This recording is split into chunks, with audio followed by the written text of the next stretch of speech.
اللہ. نام اعمال تقسیم ہوتا ہوگا, مصطفیٰ ملیں گے, بولو سبحان اللہ. اللہ کے ہاتھ میں ترازو ہوگا, مصطفیٰ ملیں گے, بولو سبحان اللہ. اور ہمارے نبی فرماتے جو پل ہوگا, پل صراط ہوگا, جو بال سے زیادہ باریک ہوگا, تلوار سے زیادہ تیز ہوگا. ہمارے نبی نے فرمایا ربیہ ایک کام کرو گے, میرا کوئی بھی امتی کرے گا, وہ پل صراط پر بجلی کی طرح پار ہوگا, اور پار ہوگا تو اسے مصطفیٰ نظر آئیں گے. قیامت کی ہر منزل میں مصطفیٰ ملیں گے. ایک کام کرنا, اتنا کام. حضرت ربیہ پہ اتنے خوش ہوئے, کہا اللہ کے رسول بتا دو نا وہ کیا کام کرنا, لیکن پہلے انگلینڈ والے کو روپا پر دے جائیے. ہو گیا دونوں ہاتھ پر دونوں جائیں گے, کیونکہ یہ وہ کام ہے جس میں ڈائریکٹ جنت, اور وہ بھی جناب نبی کریم صلی اللہ علیہ وسلم. کیا شان ہوگی, ہمارا ہاتھ پیارے نبی کے مبارک ہاتھ میں ہوگا, اور نہیں چھوڑیں گے جب تک ہمیں جنت میں نہیں پہنچا دیں گے. کیا کام کرنا, ہمارے نبی نے فرمایا قال رسول اللہ صلی اللہ علیہ وسلم یا ربیع اعنی علی بکثرۃ السجود. ہمارے آقا بولو تاجدار مدینہ محمد مجتبیٰ سرکار دو عالم صلی اللہ علیہ وسلم نے فرمایا ربیع, او ربیع کبھی نماز کو قضا مت ہونے دینا, بولو کبھی نماز کو. اور ہمارے نبی نے فرمایا ربیع تم اکیلے نہیں, قیامت تک آنے والا میرا امتی مرد ہو یا عورت ہو نماز پڑھے کبھی قضا نہ کرے. ہمارے نبی نے فرمایا اللہ کی قسم قیامت کی ہر منزل مصطفیٰ تمہارے ساتھ ہوگا, یہاں تک کہ مصطفیٰ تمہیں جنت میں پہنچا دیں گے. اور ہاتھ پر کر کے بولے نماز پڑھو, کب سے شروع تمہارا صحیح سا کام کرنا, آپ کچھ چہرے سے گزرے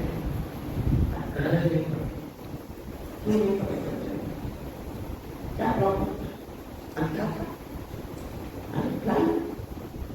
بیٹا آپ کو معلوم ہے جو معذور ہوتا ہے نا اس کو بھی ہمارے نبی نے نماز تو پڑھنا ہے, مگر جماعت کے ساتھ پڑھے نہ پڑھے اس پر بھی کافی بحث ہوتی ہے. آپ کو معلوم ہے صحابی جن کا نام ہے حضرت عبداللہ ابن ام مکتوم, کیا نام ہے حضرت عبداللہ, اپنا یاد رکھیں پورا نام ہے حضرت عبداللہ ابن ام مکتوم, جن کا ذکر قرآن پاک میں اشارے میں آیا. اللہ نے فرمایا عبس وتولی جاءه الاعمى وما يدريك لعله يزكى. تو حضرت عبداللہ ابن ام مکتوم آئے, نابینا تھے, نظر نہیں آتا رہا, کیا کام راستہ نہیں نظر آتا, میں تو نابینا ہوں, بلائنڈ ہوں, کبھی ڈر لگتا ہے کہ میں راستے میں گر جاؤں گا, میں گھر میں نماز پڑھوں تو اوکے تمہارے بھی ساتھ میں کرنا, اچھا تم بلائنڈ ہو نا کوئی بات نہیں, نظر نہیں آتا نا, ہاں گھر میں نماز پڑھو, جاؤ گھر میں نماز پڑھو, پانچوں وقت گھر میں نماز پڑھ لینا. وہ جانے لگے, ابھی تو 10 قدم بھی نہیں لگے ہوں گے, ہمارے نبی صاحب نے پھر بلایا تعال یا عبداللہ, عبداللہ ادھر, اذان کی آواز آتی ہے, تمہارے گھر میں اذان کی آواز آتی ہے؟ ہاں اذان کی آواز تو آتی ہے, حالانکہ اس زمانے میں مائک سسٹم نہیں تھا, لاؤڈ اسپیکر نہیں تھا, مگر ان کا گھر مسجد سے قریب ہوگا, تبھی تو اذان کی آواز آتی ہے. ہاں اذان کی آواز آتی ہے. ہمارے نبی نے فرمایا وہ پرمیشن کینسل, ان کو مسجد میں آنا پڑے گا. وہ کون تھے, وہ کون تھے, کون ہے وہ اس نے لڑا ملا کیوں پہلے نہیں. آج کہتے ہیں سب سے بڑا غدار کون, ہم لوگ ان کے غدار کون, غدار یہاں بیٹھا نہیں ہو تو غدار.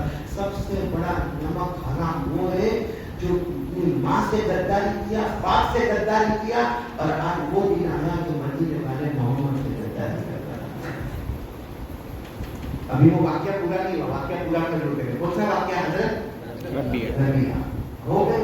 حضرت ربیہ نے کن کو مانگ لیا, محمد صلی اللہ علیہ وسلم کو مانگ لیا. ہمارے نبی نے فرمایا ربیہ تم نماز پڑھو, میرا امتی نماز پڑھے, قیامت کی ہر منزل میں مصطفیٰ تمہارے ساتھ ہوں گے, بولو سبحان اللہ. اچھا پھر اس کے بعد میں 2-4 راتیں گزر گئی, پھر ہمارے نبی صلی اللہ علیہ وسلم نے دربار تھا, بولو دربار سامنے کون, ہمارے نبی صلی اللہ علیہ وسلم ربیہ آپ کیوں گئے, اب تو سب مل گئے, بھائی 2-4 رات پہلے تم نے مانگا، مجھے مانگا اور مل گیا، اور نماز تو ربیہ سب تو مل گیا، اب کیوں دروازے کے باہر کھڑے ہو؟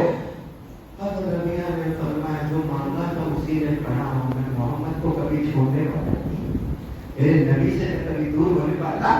اب سننا ہمارے نبی نے کیا فرمایا، آج جو نکاح کا معاملہ ہے نا، دیکھو سنو، ہمارے نبی نے فرمایا حضرت ربیہ کریم ہے، ہمارے نبی نے فرمایا شادی کر لو، 20-22 سال پر ہو گئی، جوان ہے، شادی کر لو۔ تو حضرت ربیہ نے فرمایا تھوڑی دیر خاموش ہے، کہ سن شادی تو کروں مگر دو پرابلم ہے۔ ہمارے نبی صاحب نے فرمایا کیا پرابلم ہے؟ 4 لکڑے کا جھوپڑا ہے، باقی میرے پاس کوئی گھر ور نہیں ہے، اب یہ شادی کروں تو بیوی کو کہاں رکھوں گا، میرے پاس کوئی ایسی پراپرٹی نہیں اور کوئی ایسی بڑی کمائی نہیں۔ اللہ کے رسول پاک صاحب نے فرمایا اے ربیہ تم شادی کرو، تمہارا شادی کا جو بھی خرچ ہوگا محمد اٹھا کے دے گا۔ سبحان اللہ۔ تو پھر ہمارے نبی کا دوسرا پرابلم کیا ہے؟ دوسرا پرابلم یہ ہے کہ پھر میں رات کو یہاں کیسے کھڑا رہوں؟ شادی ہو جائے گی، بیوی ہوگی، بچے ہوں گے، تو میں یہاں کیسے کھڑا ہوگا؟ اللہ کے رسول یہ شادی والی بات رہنے دو، مجھے آپ کے دروازے پر کھڑے ہونا ہے۔ اب بیوی ہوگی، بچے ہوں گے، تو میں آپ کے دروازے پر نہیں آؤں گا۔ پورے انگلینڈ والوں سنو، ہمارے نبی صلی اللہ علیہ وسلم نے فرمایا اس ذات کی قسم جس کے قبضے میں محمد کی جان ہے، اے ربیہ تم شادی کرو، بیوی کے ساتھ اچھا سلوک کرو اور بچوں کی صحیح تربیت کرو، یہ مجھے زیادہ پسند ہے اس کے مقابلے میں کہ تم رات بھر میری چوکھٹ پر کھڑے رہو۔ اگر کوئی رات بھر میری چوکھٹ پر کھڑے رہے مجھے وہ اتنا پسند نہیں، اس سے زیادہ وہ امتی پسند ہے جو شادی کرے، بیوی کا حق ادا کرے، بچوں کی تربیت کرے۔ قیامت میں اس امتی کو لے کر میں لوگوں پر فخر کروں گا، یہ میرا وہ امتی ہے جس نے میرے طریقے پر عمل کیا، بیوی کا حق ادا کیا، بچوں کا حق ادا کیا۔ ہمارے نبی نے فرمایا کہ چوکھٹ پر کھڑے رہتے ہو اس سے زیادہ ثواب کیا ہے؟ شادی کرنے کا۔ گجرات میں شادی کا معاملہ بہت گڑبڑ ہے، میری گجرات کا ہی ہو گیا ہے، بہت گڑبڑ، بہت گڑبڑ، لمبی عمر ہو جاتی ہے شادی میں، کیوں نہیں؟ یہ کینیڈا، افریقہ،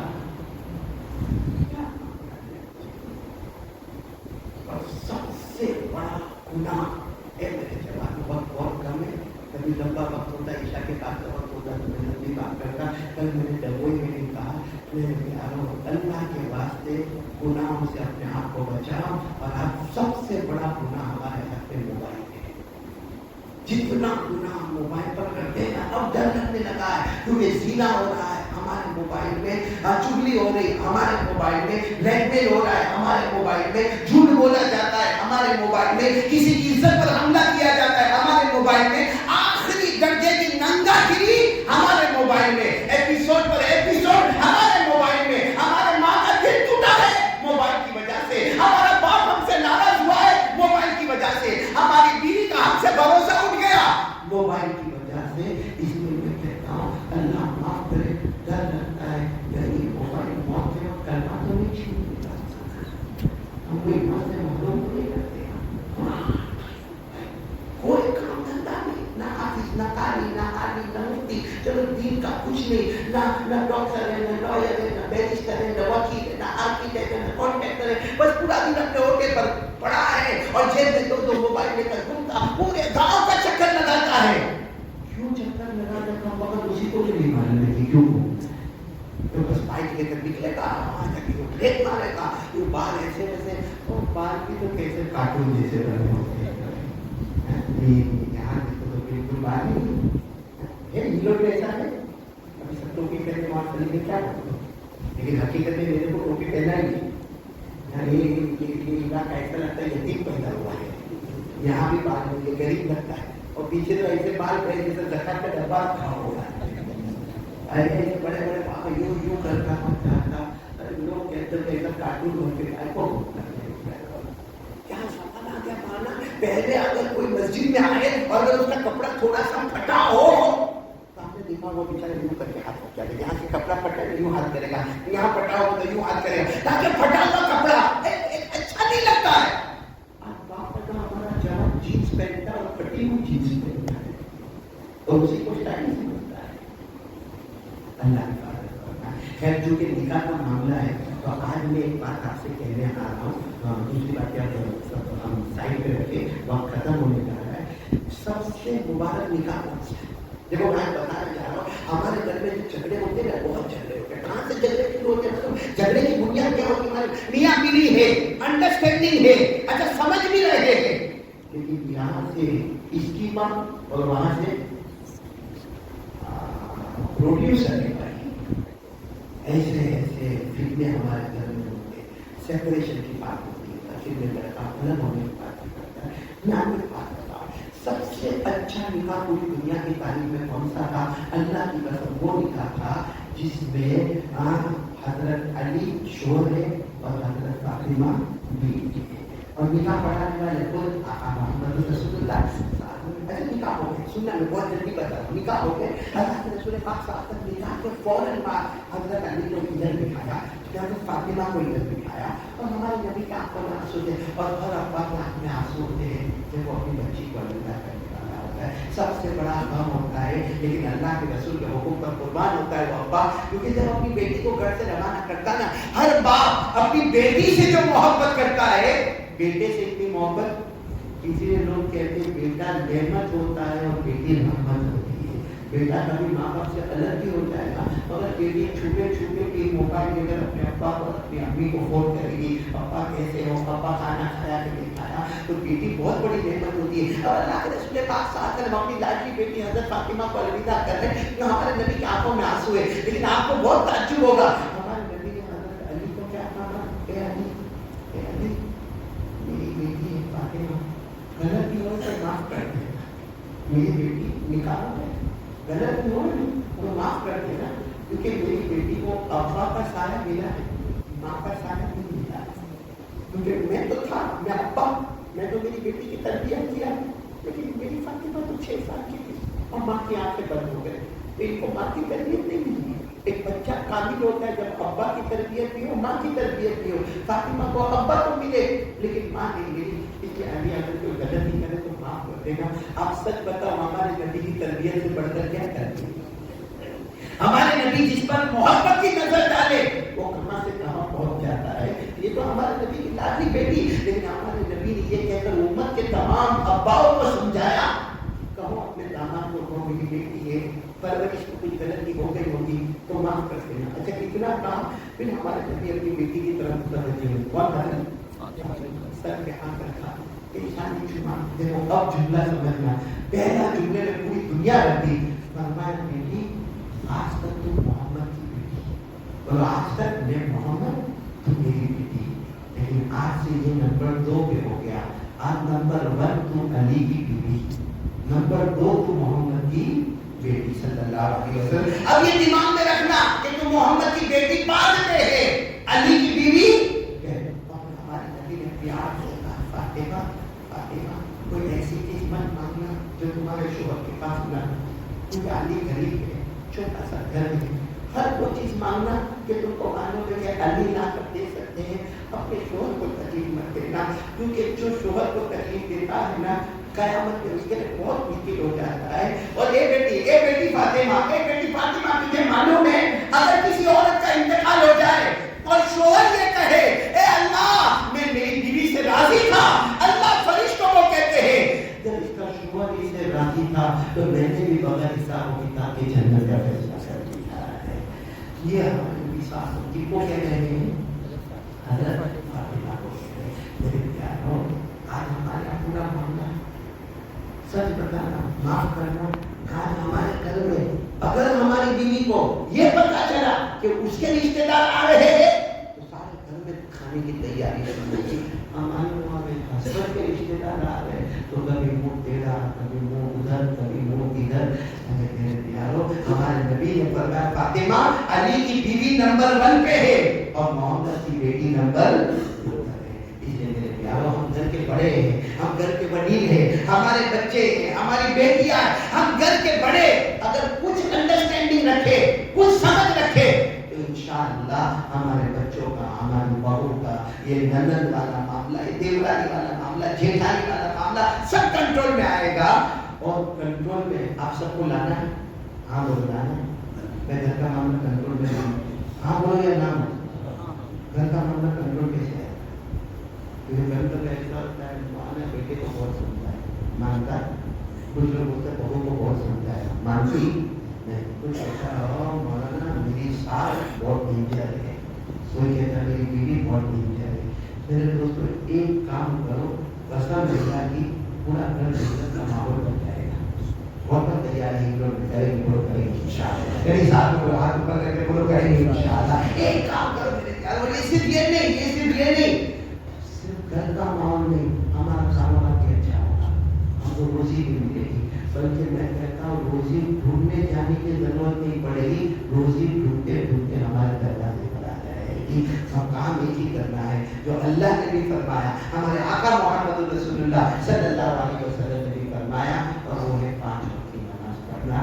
آج میں آپ کے سامنے یہی پیغام لے کر آیا ہوں میرے پیارو. اس وقت کے جو حالات ہیں، ان حالات میں سب سے بڑی چیز اگر کوئی ہمارے پاس ہے، لوگ کہتے ہیں یا سلاموں کی تسبیح پڑھو 1.25 مرتبہ حالات اچھے ہو جائیں گے. بے شک یا سلاموں بہت پیاری تسبیح ہے. لوگ کہتے ہیں لا الہ الا انت سبحانک انی کنت من الظالمین پڑھو، اس سے حالات اچھے ہوں گے. لیکن میرے پیارو یہ ساری تسبیحات بہت پیاری ہے، قرآن حدیث کی تسبیحات ہے، مگر میرے دوستوں نفل درجے میں ہے، فرض درجے میں کیا ہے؟ میں آپ کو ایک بات سنا دوں تاکہ آپ بھی ہنستے ہنستے جاؤ. ایک درود شریف ہے، اس درود شریف کے بارے میں گارنٹی اللهم صل على محمد عبدك ورسولك وصل على المؤمنين والمؤمنات والمسلمين والمسلمات. ہمارے نبی صلی اللہ علیہ وسلم نے حضرت ابو سعید خدری کو یہ درود پاک دیا تھا. کب دیا تھا؟ جب حضرت ابو سعید خدری آئے تھے اللہ کے رسول کے کھانے کے لیے لانے، اور میری بیوی بھی پریشان، میرے بچے بھی پریشان، اور گھر میں کھانا نہیں ہے، تو ہمارے نبی نے کھانا نہیں دیا، یہ درود پاک دیا. کہا جاؤ پڑھو. حضرت ابو سعید خدری پڑھے، بیوی پڑھی، بچے پڑھے. کچھ دن کے بعد ہمارے نبی ملے تو حضرت ابو سعید خدری کو کہا کیسا گھر کا حال کیسا؟ حضرت ابو سعید خدری نے کہا وہ درود کیا آپ نے دیا، مدینے کے امیروں میں میرا بھی نام آ گیا. تو ہمارے نبی نے فرمایا اکیلے نہیں، قیامت میں کوئی بھی امت یہ درود پڑھے گا. اب یہ درود میرے پاس ایک آیا تھا کہ مولانا بہت دکان بہت لاس ہو گیا، بہت پڑھنے میں آ گیا، تو میں نے اس کو درود دے دیا. کچھ دن کے بعد میرے پاس آیا، میرے کو کیا پوچھتا ہے قاری صاحب تھوڑا رونگ ہو گیا. میں نے کہا کیا رونگ ہو گیا ہے؟ درود آپ نے دیا، کہا میں نے 5 لاکھ کا قرضہ تھا، ابھی 10 لاکھ کا دعا ہو گیا. میں نے کہا تم پڑھتے ہو؟ پڑھتا ہوں، یعنی بہت پڑھتا ہوں، راستے میں چلتا پڑھتا، پھرتا پڑھتا، شام پڑھتا، رات پڑھتا، کم سے کم دن میں 400-500 مرتبہ پڑھتا. صحیح کہتا ہوں، میں نے سر پر ہاتھ رکھا کہ یہ تو بول نہیں سکتا. ضرور اللہ کے رسول صاحب نے دیا ہوں، اور یہ روزانہ 500 مرتبہ پڑھے، اور 5 لاکھ کا قرضہ تھا کہ دیوا کتنے کا ہو گیا؟ 10 لاکھ آ گیا. میں بہت دیر تک ایسا کہا نہیں آپ نے دیا تو صحیح نہیں دیا. میں بہت سوچتا رہا. اچانک اللہ نے میرے دماغ میں بات ڈالی. میں نے کہا فجر پڑھتے وہ آپ نے کب کہا؟ میں نے درود کہا صبح 9 بجے اٹھتا ہوں، اس کے بعد سے درود پڑھتا ہوں. میں نے کہا کب ہوئے گا 5,000 مرتبہ کوئی پڑھے گا، دیوا بنتا جائے گا. تو کہا کیوں؟ میں نے کہا درود پڑھنا بعض علماء کے نزدیک واجب، بعض علماء کے نزدیک سنت، بعض علماء کے نزدیک نفل، اور فجر کی نماز سب علماء کے نزدیک فرض ہے. میں نے کہا فرض چھوڑا یہاں بھی بہت سارے. میں نے اس کی تسبیح پڑھا، اتنا دعا مانگا، لیکن میری دعا قبول ہی نہیں ہوتی. تو فجر ابا پڑھے گا، فجر کون پڑھے گا؟ یہ کیسا ہے معلوم ہوا نا؟ یہ دیکھو یہ کیا ہے؟ کرتا ہے. ہاں انہوں نے کرتا. یہ کیا سنت ہے نفل ہے؟ وہ سنت ہے یا نفل؟ اور جو پیجامہ میں میرا ہوں آپ لوگوں نے جتنے لوگوں نے شرٹ اور ٹی شرٹ پہنا ہے نا، یہ سنت ہے نفل ہے. باقی جو آپ نے پینٹ پہنی، پیجامہ پہنی، پتلون پہنی ہے، بولو وہ کیا ہے؟ فرض ہے. بولو پیجامہ فرض ہے. فرض چھوڑ دو آؤ مسجد میں. فرض چھوڑ دو آنے لگا اپنے مسجد میں آنے لگا. جیسے پیجامہ چھوڑا مسجد میں آیا نا، سارے امام صاحب اور سب کے امام صاحب ہمارے غصے ہو جائیں گے. اس کو جنات بڑک گیا، وہ پاگل ہے پاگل ہے. ارے مطلب دنیا میں ہم نے فرض چھوڑا تو پاگل ہے، اور شریعت